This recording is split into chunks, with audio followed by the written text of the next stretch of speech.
আজ আমি করব বোয়াল মাছের কালিয়া। খুব বড় ছিল মাছটা, অর্ধেকটা নিয়ে এসছে আর অর্ধেকটা অন্য লোকে নিয়েছে।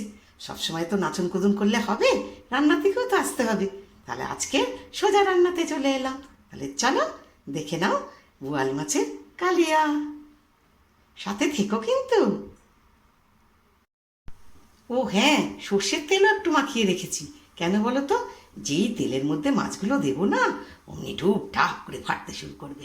কিন্তু সর্ষের তেল দিলে ফাটবে, কিন্তু খুব আস্তে আস্তে, গায়ের মধ্যে ছিটকবে না। সেই জন্য একটু সর্ষের তেলও, নুন হলুদের সাথে একটু সর্ষের তেলও দিয়ে রেখেছি। দিয়ে এটাকে ম্যারিনেট করে রেখেছিলাম 8 ঘন্টা আগে। 8 ঘন্টা বাদে আমি এসে এবার রান্না করছি। এটা কিন্তু সর্ষের তেলেই হবে, ঠিক আছে? তাহলে দেখতে থাকো। এই দেখো সর্ষের তেলটা হয়ে গেছে, এবার মাছগুলো ছেড়ে দিচ্ছি।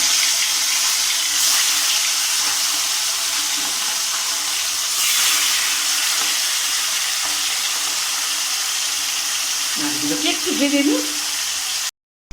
এই দেখো মাছগুলো সব ভাজা হয়ে গেছে। আর এইদিকে একটু ডিমও ছিল, জানো, ডিমটাও ভেজে নিয়েছি, ওর সাথেই দিয়ে দেবো।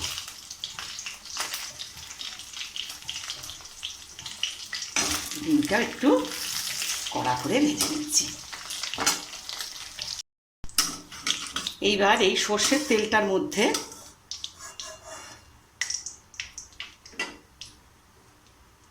মাছগুলো সব ভেজে নিয়েছি, ঠিক আছে? সর্ষের তেলটার মধ্যে একটু জিরে, কালো জিরে, আস্ত গরম মশলা ফোড়ন দিলাম, আর সাথে 2টো তেজপাতা। জিরে আছে, কালো জিরেও আছে, ঠিক আছে? আস্ত গরম মশলা, লবঙ্গ, ছোট্ট একটু দারচিনি, 2টো লবঙ্গ, 2টো এলাচ আর একটা তেজপাতা ফোড়ন দিলাম। ফোড়নটা সুন্দর ভাজা ভাজা গন্ধ বেরো। ফোড়নটা সুন্দর ভাজা ভাজা গন্ধ বেরিয়ে গেছে। এইবার আদা, রসুন আর 3টে কাঁচা লঙ্কা পেস্ট করে দিয়ে দিলাম। ওই 1 থালি মতন আদা, কিছুটা রসুন, কাঁচা লঙ্কা, হ্যাঁ আর একটা বড় পেঁয়াজ আছে, বড় পেঁয়াজ, একটা বড় পেঁয়াজ, ঠিক আছে? একটা বড় পেঁয়াজ, আদা, রসুন আর কাঁচা লঙ্কা পেস্ট করে দিয়ে দিয়েছি। পেঁয়াজটা কিন্তু বড়, আর যদি তোমরা পেঁয়াজ ছোট দাও তাহলে 2টো দেবে। এইবার আমি এই মশলাগুলো দিয়ে দেবো। 1 চামচ হলুদের গুঁড়ো, 1 চামচ কাশ্মীরি লঙ্কার গুঁড়ো, আর 1 চামচ, ছোট্ট 1 চামচ গরম মশলার গুঁড়ো, আর 1 চামচ ধনের গুঁড়ো, ঠিক আছে? দিয়ে দিলাম। জিরে কিন্তু দিলাম না, জিরের গুঁড়ো কিন্তু দিলাম না, ঠিক আছে? দিয়ে ভালো করে আবারও এটাকে কষবো। সামান্য একটু জল দিয়ে কষবো, মিক্সি ধোয়া জল দিয়ে কষবো। ভালো করে এটাকে কষে নিই। বোয়াল মাছ কিন্তু খুব নরম, সেই জন্য বেশি জল দিয়ে ফোটানোর কিচ্ছু দরকার নেই, খুব নরম মাছ। এইবার এইরকম কষতে কষতে এইটার মধ্যে আমি একটা টমেটো, ছোট একটা টমেটো, কিছুটা চারমগজ আর 2 চামচ টক দই দিয়ে একসাথে ফেটিয়ে রেখেছি, ঠিক আছে? এটা দিয়ে দিলাম।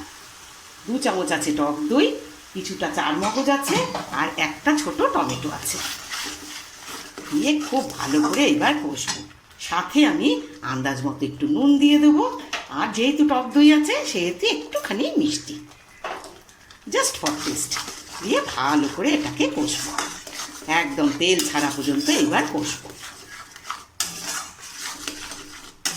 2 চামচ আছে টক দই, ঠিক আছে? আর একটা ছোট টমেটো, আর একটুখানি চারমগজ, এই 2 চামচ মতো তার চারমগজ। এই দেখো এটা কষা হয়ে গেছে। কি করে বুঝবে কষা হয়ে গেছে? এই দেখো কড়ার নিচে লাগছে না, দেখেছ? কষা হয়ে গেছে। এইবার আমি এই মাছগুলো সব দিয়ে দিলাম, ভাজা মাছগুলো, ঠিক আছে? আর একটু গরম জল করে রেখেছি, গরম জলটা দিয়ে দিলাম। অল্প করে কিন্তু জল দেবো, জল কিন্তু বেশি দেবো না।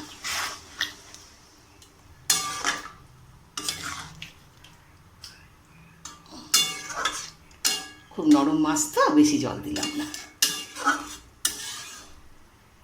ঠিক আছে, এবার টকবক করে এটা ফুটুক। বাস, বোয়াল মাছের কালিয়া একদম খাওয়ার জন্য রেডি। আমি গ্যাস নিভিয়ে দিলাম। তাহলে ভালোবেসে আমার সাথে থেকো, ঠিক আছে? এতক্ষণ ধরে দেখবার জন্য অনেক শুভেচ্ছা, ভালোবাসা। খুব ভালো থেকো তোমরা, অনেক অনেক ধন্যবাদ। ঠিক এইরকম করেই বোয়াল মাছটা করে দেখো, খুব টেস্টি হয়।